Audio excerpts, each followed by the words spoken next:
Saludos a todos ustedes, hermanos. Nosotros esperamos, mi esposa y yo, en oración sobre todo, que han estado ustedes bien. Les saludamos en el nombre de Cristo Jesús, esperando nuevamente, ya lo hemos dicho varias veces, que ya pronto podamos estar juntos.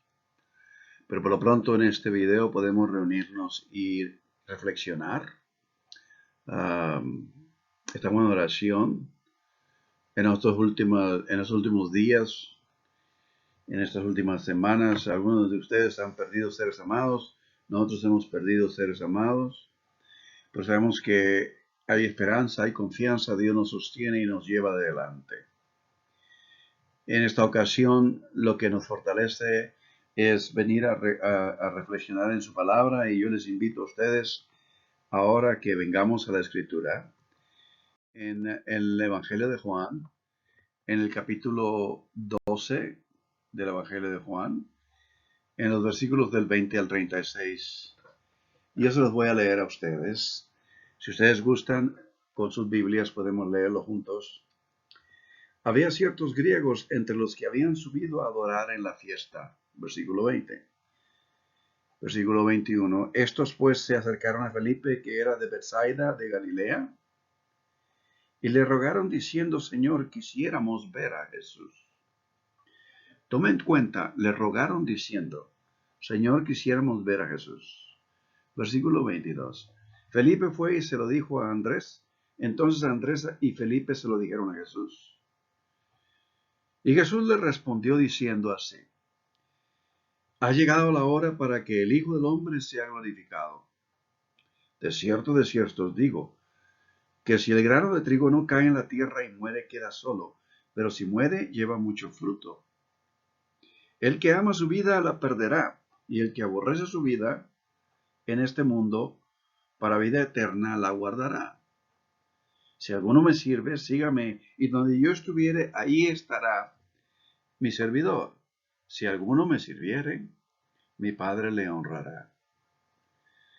Versículo 27. Ahora está turbada mi alma, y ¿qué diré? Padre, le sálvame de esta hora, mas para esto he llegado a esta hora. Padre, glorifica tu nombre. Entonces vino una voz del cielo: lo he glorificado y lo glorificaré otra vez. Y la multitud que estaba ahí había oído la voz diciendo: ¿qué había sido esto que se oyó, que era como un trueno?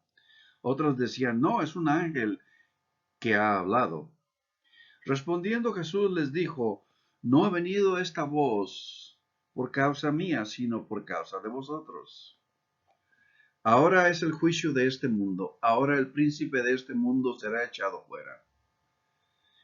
Y yo, si fuere levantado de la tierra, a todos atraeré a mí mismo. Versículo 33. Y decía esto dando a entender qué muerte iba a morir. Versículo 34. Le respondió la gente: nosotros hemos oído de la ley que el Cristo permanece para siempre. ¿Cómo pues dices tú que es necesario que el Hijo del Hombre sea levantado? ¿Quién es este Hijo del Hombre?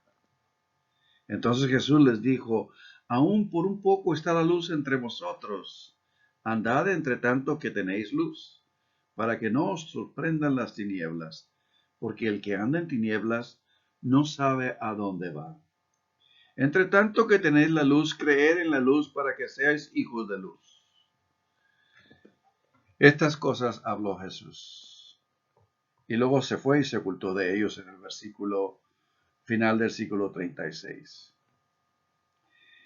Ahora, este pasaje de esta porción es un pasaje muy clave, muy fundamental, muy básico. En el comienzo de un discurso de Jesús que les muestra a ellos en diferentes formas sobre su misión, pero este pasaje viene a ser la conclusión prácticamente, si ustedes ven ahí los versículos, del ministerio público de Jesús. En otras palabras, este pasaje viene a ser un puente hacia el ministerio privado. Y en el capítulo 13 ya es el momento de la última cena, y del capítulo 13 en adelante es el ministerio privado entre Jesús y sus discípulos, en las que en esos narraciones Jesús entrega su discurso de despedida a los discípulos antes de ser aprendido. Ahora, lo que vamos a hacer es, les voy a poner aquí el bosquejo de lo que sería el Evangelio de Juan. El Evangelio de Juan entonces tiene su primera parte comprendiendo el prólogo, y luego viene el ministerio público de Jesús del capítulo 1, versículo 6, hasta el capítulo 12, versículo 50, que es esta porción, comprende parte de esta porción que estamos viendo. Y al final de esto, entonces empieza el ministerio privado, o sea, entre Jesús y sus discípulos, en el contexto de la última cena, con el capítulo 13, versículo 1. Nuevamente lo he dicho anteriormente varias veces, si queremos saber lo que tomó lugar en la última cena, toda la conversación y lo que se dijo está en el capítulo del 13 al 17 del Evangelio de Juan. Los otros evangelios sinópticos solamente muestran la última cena, en la que Jesús ofrece el pan, parte el pan y les da la copa y establece la última cena del Señor.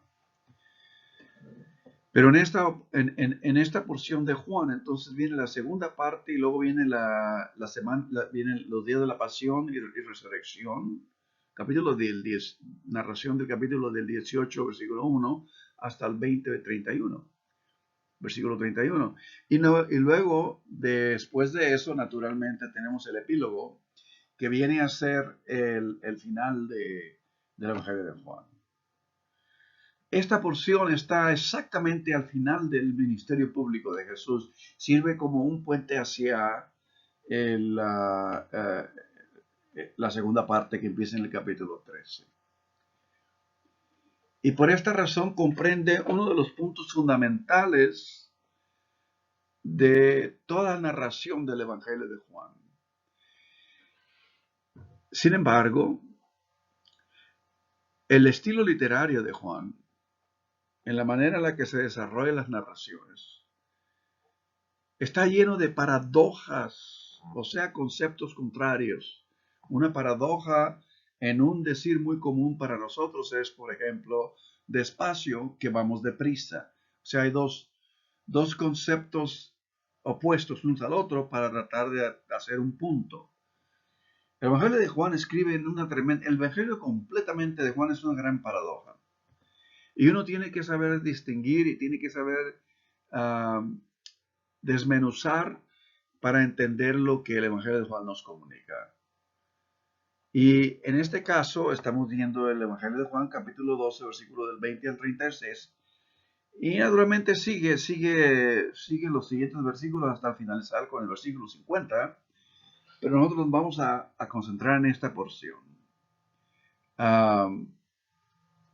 El escenario de este pasaje, inmediatamente, si ustedes se dan cuenta, el anterior a este pasaje, que está en los versículos del 12 al 19, si lo tienen abierto ahí sus Biblias, termina con los fariseos diciendo: mirad, el mundo se va tras él. E inmediatamente el versículo 20 empieza otra narración y presenta a los griegos buscando a Jesús.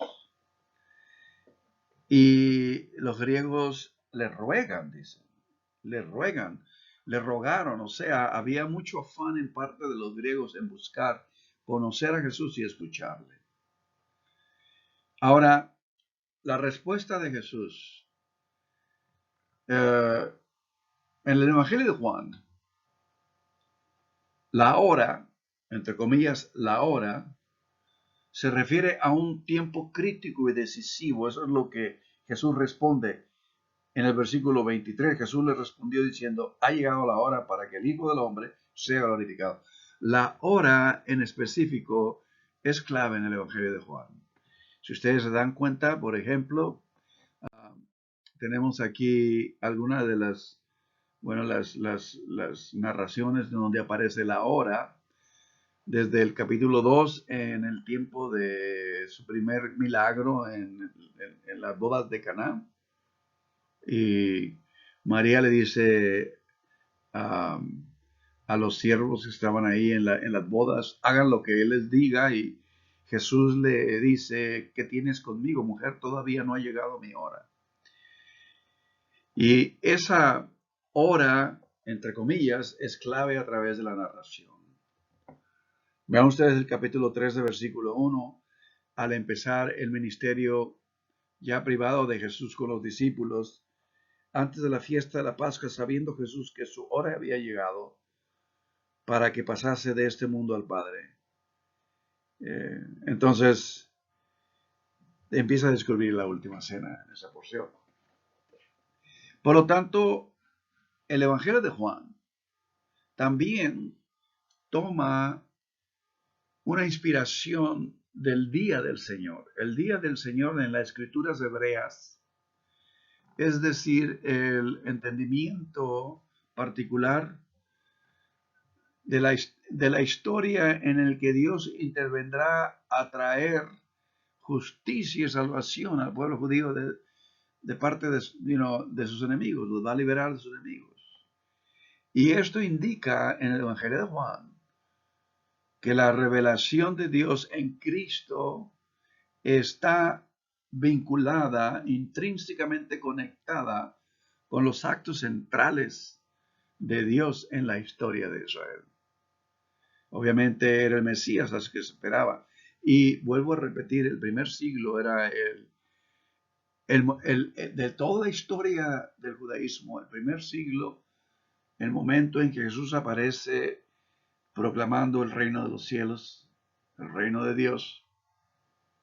Entonces, ese es el tiempo más intenso, apocalípticamente intenso, o sea, lo que se esperaba, la manifestación del Mesías se esperaba, como liberación del pueblo. Y obviamente había muchos movimientos y muchos levantamientos del pueblo ante la opresión romana, greco-romana en este caso. De modo que el día del Señor está entretejido entre las narraciones del Evangelio de Juan. Ahora, todo el Evangelio de Juan es una gran paradoja. En un contexto que contiene una rica interacción de metáforas que entretejen muchos temas claves en el Evangelio de Juan, este pasaje del capítulo 12, versículo 20 al 36, aborda la compleja pregunta de por qué Jesús tenía que morir. En lugar de usar,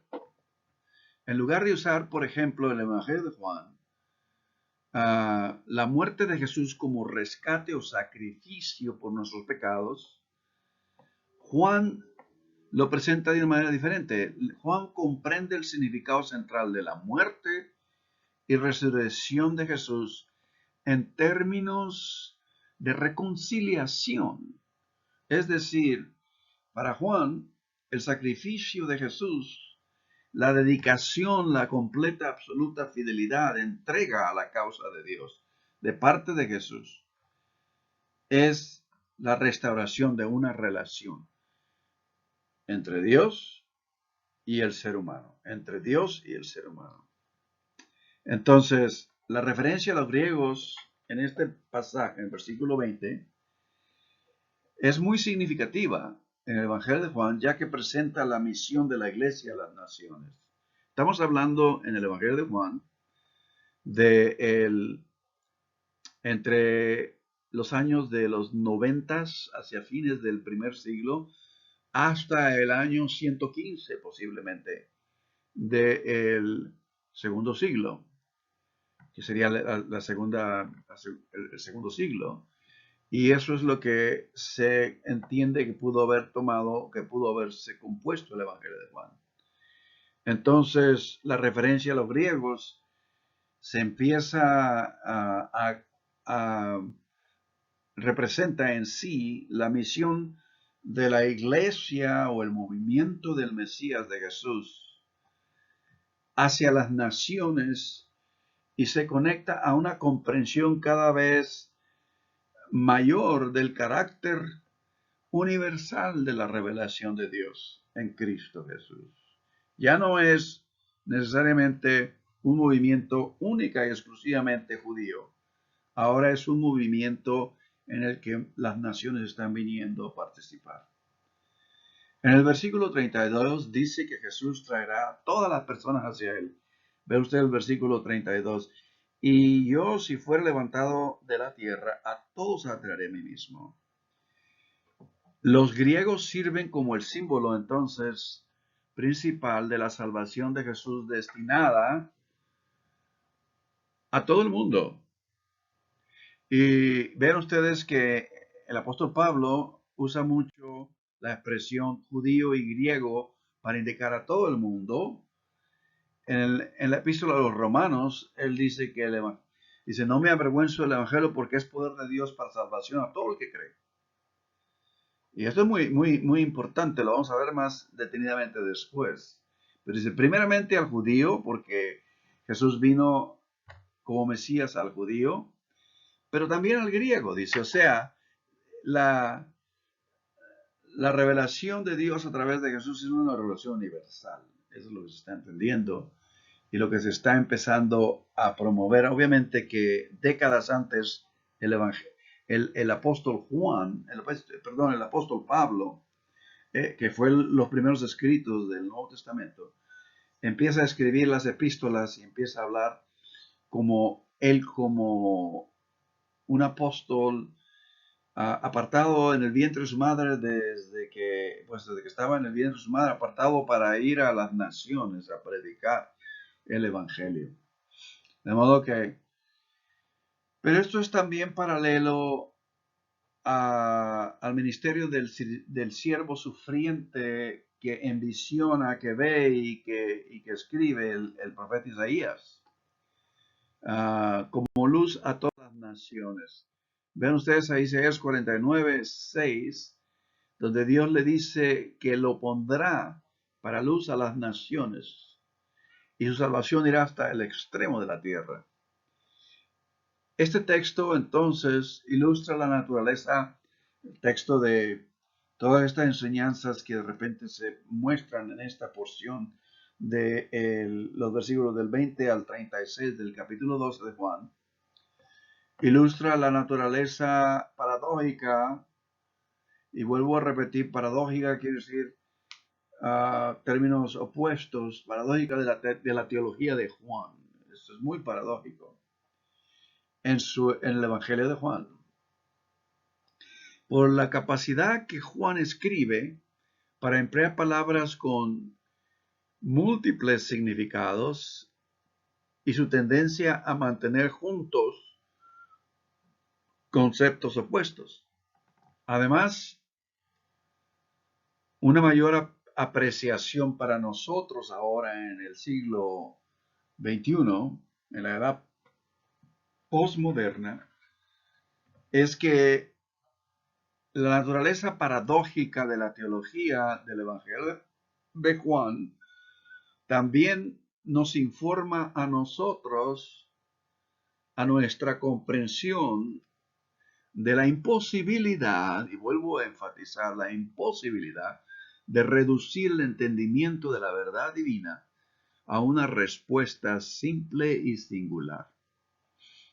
No tenemos las capacidades, hermanos. Inclusive el apóstol Pablo dice allá en 1 Corintios capítulo 8, versículo 2, el que cree que sabe, en realidad no sabe nada. Y se lo escribe a los corintios, que ellos obviamente habiendo recibido el Evangelio de Jesucristo a través de la predicación de Pablo, habiendo sido ellos entrenados en filosofía, pues ellos eran griegos, y habiendo dado a educación, a la filosofía, el banquete grecorromano, que es el simposio, filosófico y los discernimientos de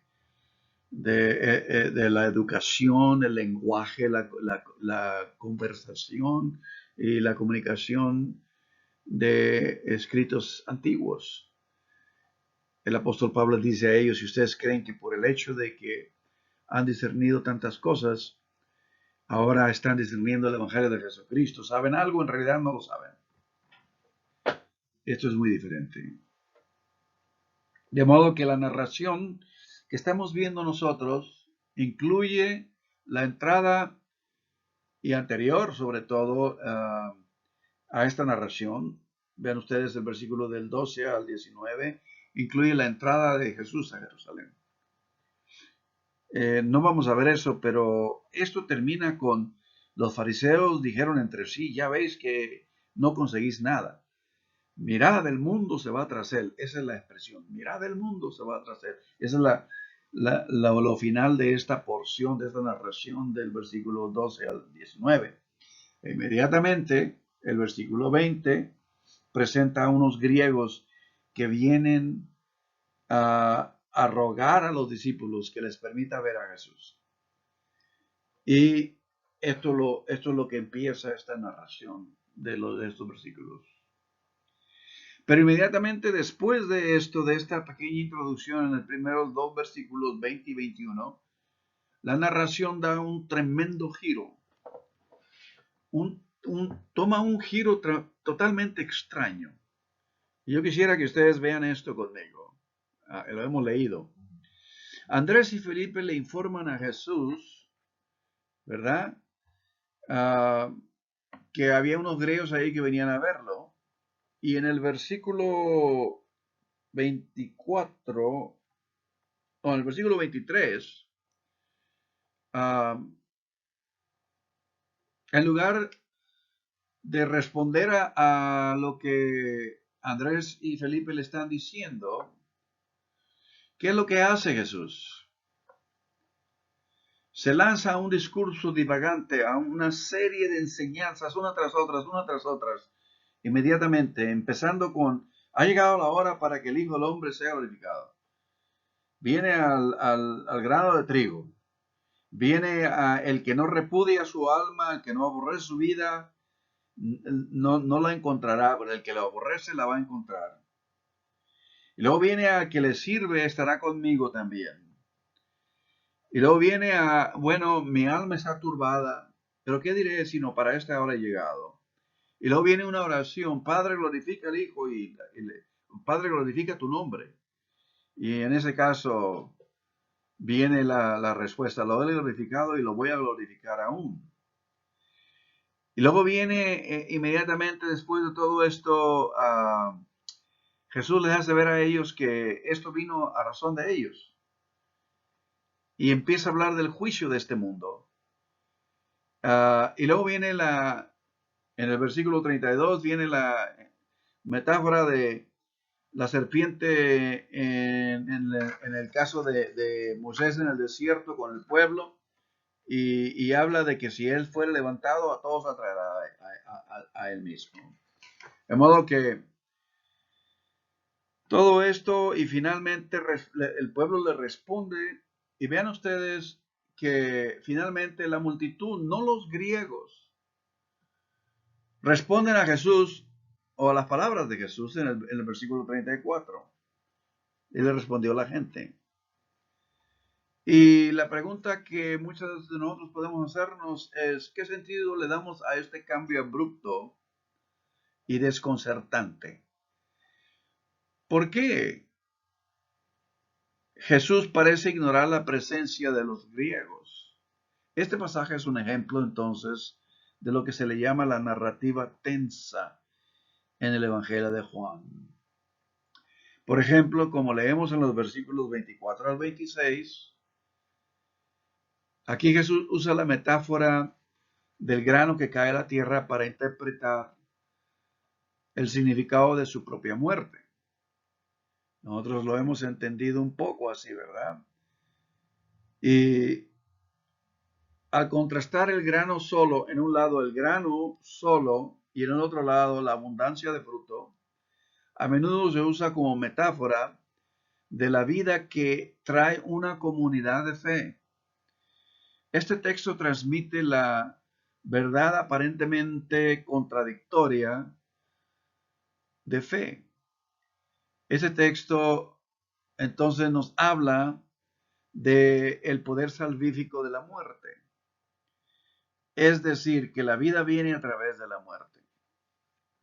Relacionada con esto está también la afirmación paradójica que al rechazar y perder la vida se gana la vida. O sea que son contradicciones. Es decir, mediante una vida de autosacrificio en la que se suelta todo lo que ata a uno, se puede alcanzar una forma de vida superior.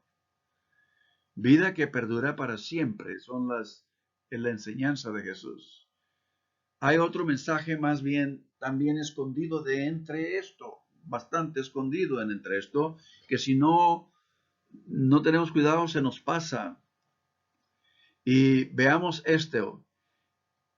Y les voy a enfatizar, este es el afán de los griegos por ver a Jesús, por escuchar a Jesús al principio de estos versículos. Esto está implícitamente todo lo contrario del rechazo que experimenta Jesús con los miembros del establecimiento religioso de ese tiempo. Vean ustedes el versículo 37. Pero a pesar de que había hecho tantas señales, y acuérdense de 1 Corintios capítulo 1, versículo 22, donde Pablo dice, el judío busca señales, el griego busca la sabiduría, para empezar a descifrar los misterios de Dios. Pero a pesar de que había hecho tantas señales delante de ellos, no creían en él. Esto es un contraste entre el afán de los griegos en buscar y querer escuchar y conocer a Jesús y aquellos que lo rechazan. Uno lo recibe, otros lo rechazan. Ve ustedes el versículo 42 de este mismo capítulo. Con todo esto, aún de los gobernadores muchos creyeron en él. Pero a causa de los fariseos no lo confesaban para no ser expulsados de la sinagoga, ¿se dan cuenta? Y nosotros tenemos esto que el mismo Juan, el mismo escritor del Evangelio, Juan, experimentó el rechazo de la iglesia. Allá en la tercera epístola de Juan, nosotros tenemos que Juan escribe a la iglesia y le dice, yo he compuesto cartas, yo le he escrito a la iglesia, pero Diótrefes, quien le gusta ocupar el primer lugar entre ellos, no nos admite. O sea, había un líder en ese grupo, esa congregación, ese grupo de cristianos, un tal Diótrefes que se había puesto como líder y no permitía a los hermanos que se comunicaran con el apóstol Juan, se imaginan. De modo que ahora el que era un gran líder en la iglesia, ahora estaba fuera del círculo de la iglesia en este grupo, cuando escribe la tercera epístola a un grupo de creyentes. Y mi pregunta a ustedes es, ¿no es el caso que algunas veces las estructuras eclesiásticas establecidas nos impiden escuchar el Evangelio, aun cuando las personas que están fuera de la iglesia son más receptivas que los líderes que están dentro de la iglesia? Muchas veces escuchamos en la iglesia, por ejemplo, un sermón que ustedes están muy acostumbrados a haberlo escuchado quizás, de Apocalipsis 3:20. He aquí yo estoy a la puerta, lo dice, si alguno escucha mi voz y abre la puerta, en el 3:20,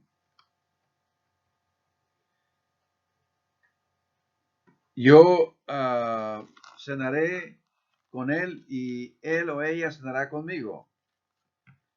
El Evangelio el libro de Apocalipsis 3:20, y lo voy a encontrar ahora acá. Y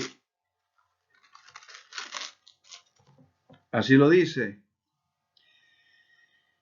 He aquí que yo estoy a la puerta y llamo, si alguno oye mi voz y abre la puerta, entraré a él y cenaré con él y él conmigo. En otras palabras, él o ella, porque en realidad no hay distinción en cuanto al género, pero en el griego, en ese sentido, pero esto lo hemos escuchado que es para aquellos que no conocen a Cristo. Sin embargo, esta función que se escribe, ¿verdad? Es para los cristianos, se escribe a las 7 iglesias.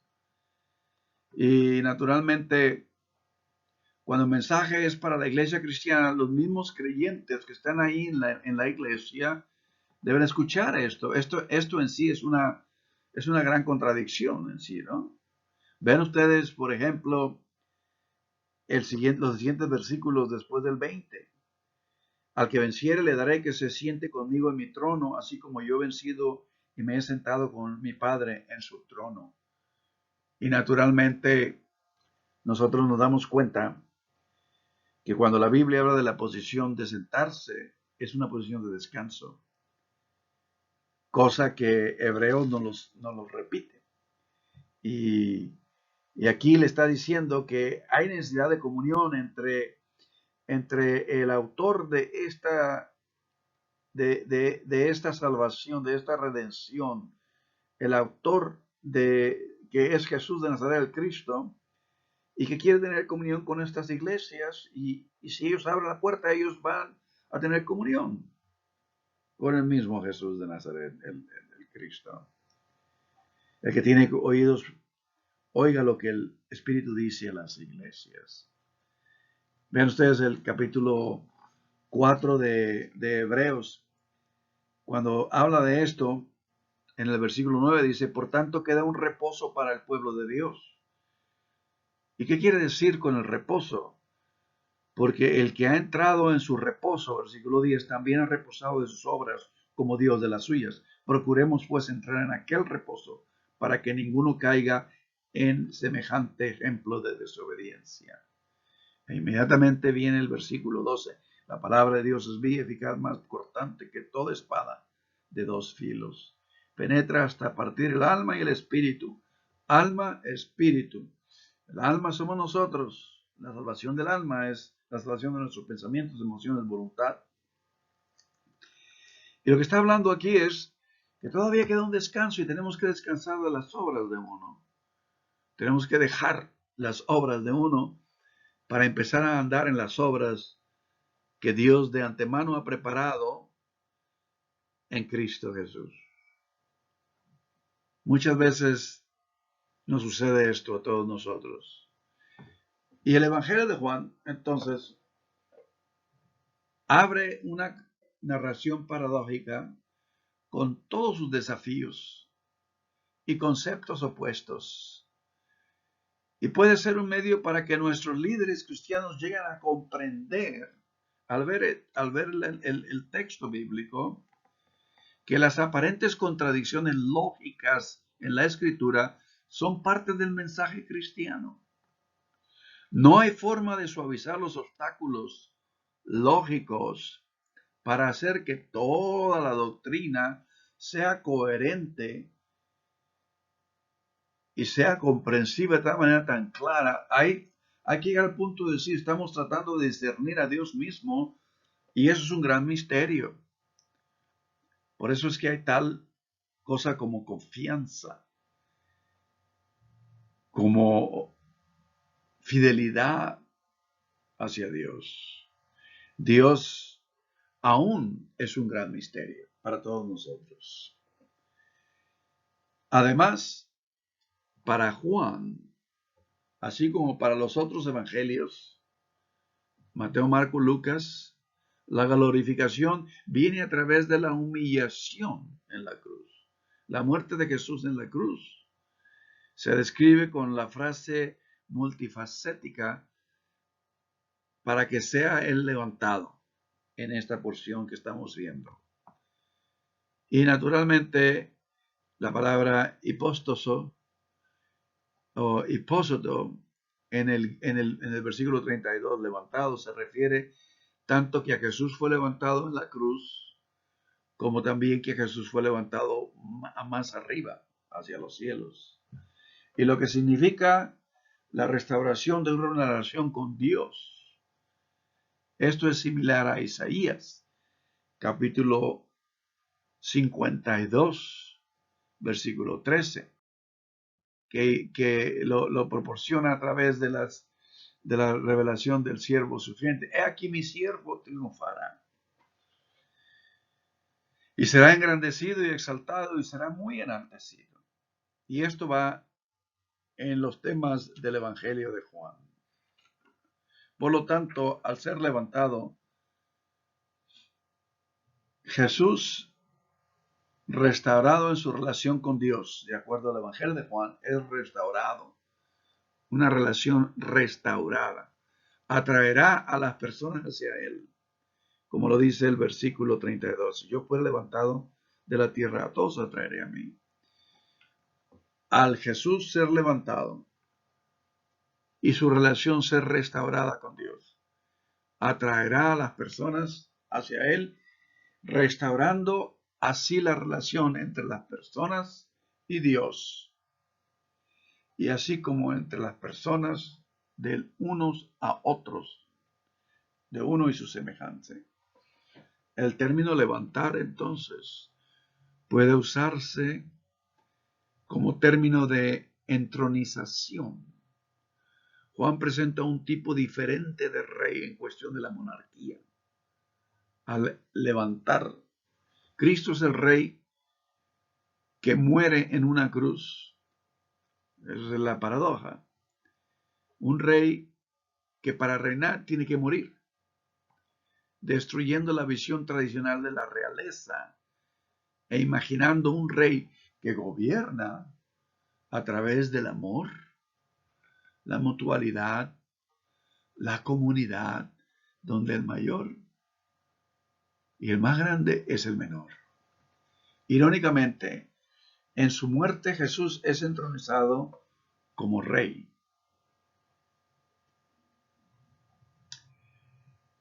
Y tenemos que al reflexionar sobre las paradojas del Evangelio de Juan, nos puede preparar el camino entonces para una comprensión más profunda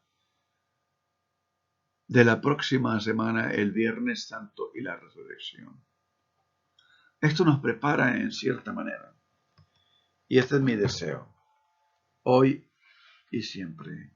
Les pido a ustedes que preparemos nuestro corazón y hagamos una oración.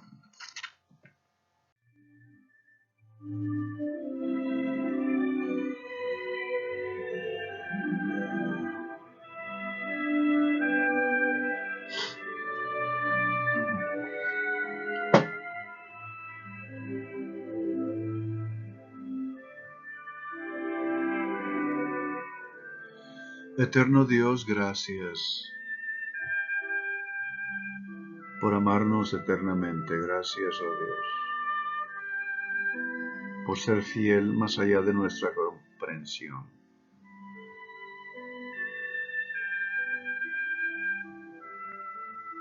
En este día, oh Dios, en este momento,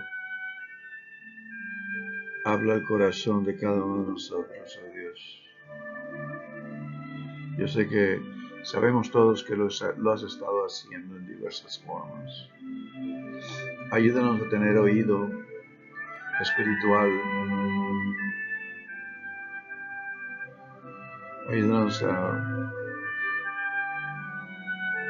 recibir de ti todo lo que tú nos ofreces, oh Dios. Hoy este día, bendice a nuestros seres amados. Fortalece a todos nuestros seres amados que aquí, en este momento, necesitan de ti, oh Dios. Fortalece a aquellas familias también que están atravesando por crisis, pérdidas de sus seres amados, por diferentes razones, específicamente por razón de este virus. Fortalece a aquellos que trabajan arduamente día tras día, largas horas para atenderles y cuidarles. Guárdales y cuídales a ellos, oh Dios.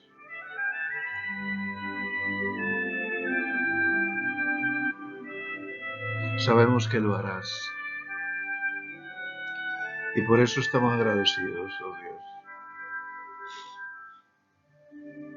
Hoy día, oh Dios, confiamos y esperamos en ti. En el nombre de Cristo Jesús. Amén, oh Dios.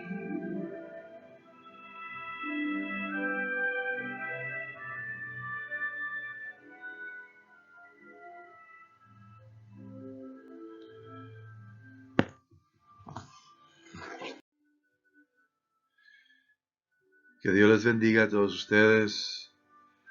Que estén bien, que pronto vamos a regresar de nuevo a nuestros videos, pero confiamos que pronto podamos tener comunión. Estén bien durante esta semana. Estaremos próximamente con ustedes. Amén.